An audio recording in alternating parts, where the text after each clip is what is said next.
Ang last phase natin, phase 4, which is the recession. Ayan, so buyer's market pa rin.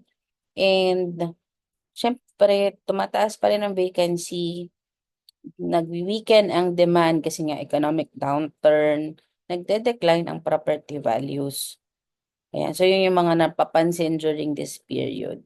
So, as an investor in the commercial real estate cycle, ano ba ang pwede mong gawin? So, una, you can prioritize stability.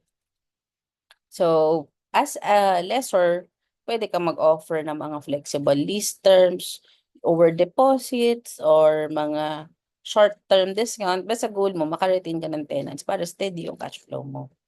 Ayun.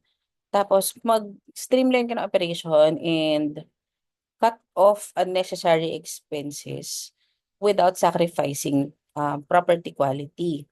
And yan, refinance loans, kasi nga gusto natin na mas maganda yung cash flow natin. Tapos, invest in properties leased to essential businesses. Ayan. So, ano ba yung investments na essential? Example, grocery stores, healthcare, 'di ba, logistics, resilient sila kahit recession. And syempre, ayan, maganda rin na during at this period, mag-seek ka ng mga discounts for buying opportunities. So, hamanap ka ng mga foreclosures, mga short-term sales, bank-owned properties na binibenta below market value. So, ito yung time, kung may pera ka naman, maganda siyang bumili. Or marami kang um, room for negotiation sa mga seller na gusto ng quick exit.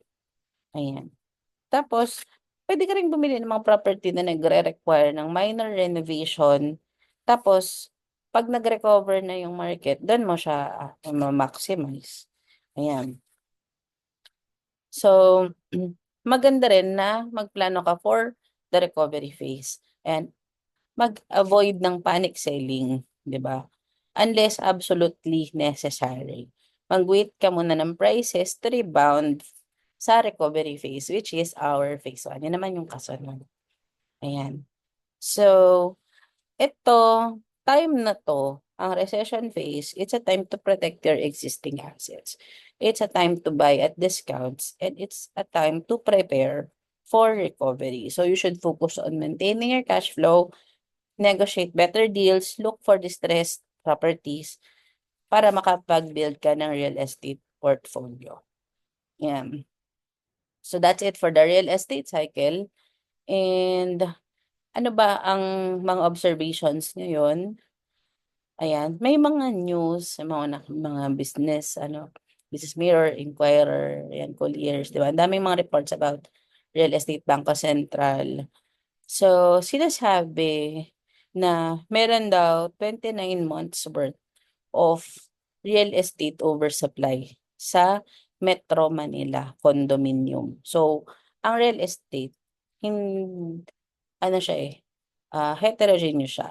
So, hindi mo siya ma-generalize na, oh, dahil may oversupply dito, oversupply sa lahat. So, iba-ibang mag-perform per property. Iba ang performance ng low cost, iba ang performance ng luxury market, iba ang performance ng within Metro Manila, iba ang performance ng outside Metro Manila. Marami siyang factors, hindi mo siya ma-generalize. Ayan. Doon sa sinasabi na oversupply, ang concentration ng oversupply, according to the news, ay nasa Bay Area, nasa Ortigas, at nasa Fort Bonifacio. Ayan, so doon medyo mataas ang oversupply. So, currently, ang sabi ng ibang sources, nasa hypersupply stage ang condominium market sa Metro Manila. Ayan. And dahil nga heterogeneous siya, merong mga parts na hindi naman nawala sa hypersupply stage. So, merong mga properties na nasa expansion stage pa din.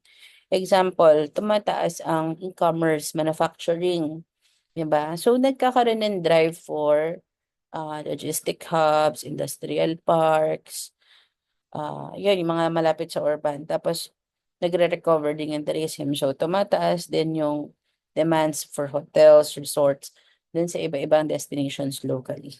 Yan. And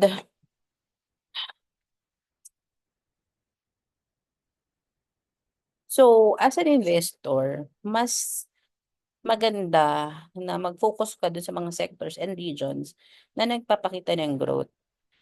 Yon. Tapos mag-exercise ka ng caution dun sa mga areas na nag-experience ng oversupply.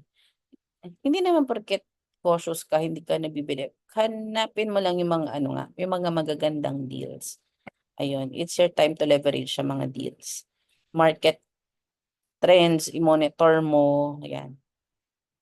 So, meron ding report na nilabas ang Bangko Sentral ng Pilipinas. Pwede mo siya i-Google. So, ito yung naglalabas kasi sila lagi ng Real Estate Price Index or what we call na RREPI.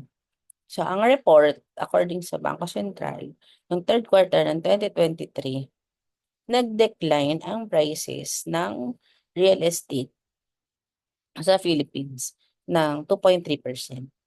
So, ano yung mga factors na cause high interest rates and mga economic risk.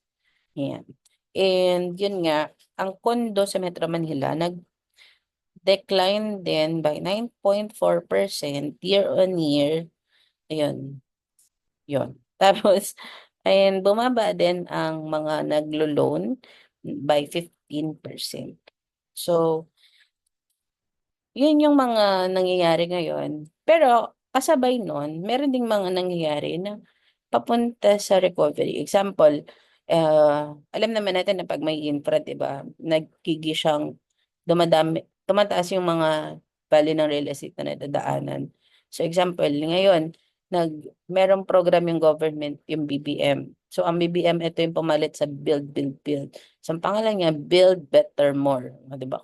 Mga ganyan. So, ang Build Better More, nag-allot siya ng ilan nga tong trillion? Nasa 3.2 trillion sa infra. Ayan, sa mga road networks, sa mga even maritime kasali, air transport, etc. And marami ring mga ginagawang ano yung government like yung leasing ng mga foreigner. So, foreign corps in-expand na siya from 75 years to 99 years. So probably maka-attract siya ng mga mag-stay longer dahil magtatayo ng mga manufacturing businesses or yan, probably makadagdag din sa demand ng real estate. Nagkakaroon din ng mga shift ng developments sa mga suburban, ng mga around Metro Manila, Calabarzon, tapos Central Luzon, Central Visayas. So marami pa ring ano, nag-expand yung mga developments. Ayun. So again nga, iba-iba ang real estate properties, iba-iba ng performance, iba-iba. Maraming factors, yun. And tuloy-tuloy naman yung demand sa luxury, parang di man sila affected. Sa Metro Manila, kahit mahal, di ba? Mayaman pa rin sila. Ayan. Yung oversupply, hindi siya nakaka-affect ng ng property performance ng uniformly. So maraming factors. And at every phase of the real estate cycle, may opportunity. Kailangan alam mo lang kung paano gumalaw during the phase. Alam mo kung ano yung hahanapin. Alam mo kung paano mag-maximize ang profits. Ayan, maganda aralin natin yung real estate cycle.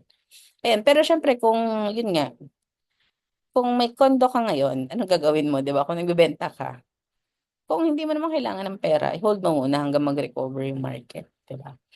Baka, ayun, antay mo muna gumanda. Or kung gusto mo, benta mo siya at a lower price. Then, yung pera mo, syempre magagamit mo siya sa ibang business na baka mas maganda yung performance. Ayun. So, yun yung mga gusto kong i-share for now.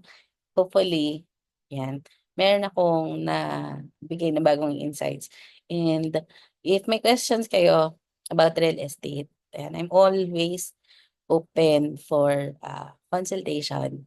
And ayun, good luck to us. Ayan, let us be wise investors. Bye.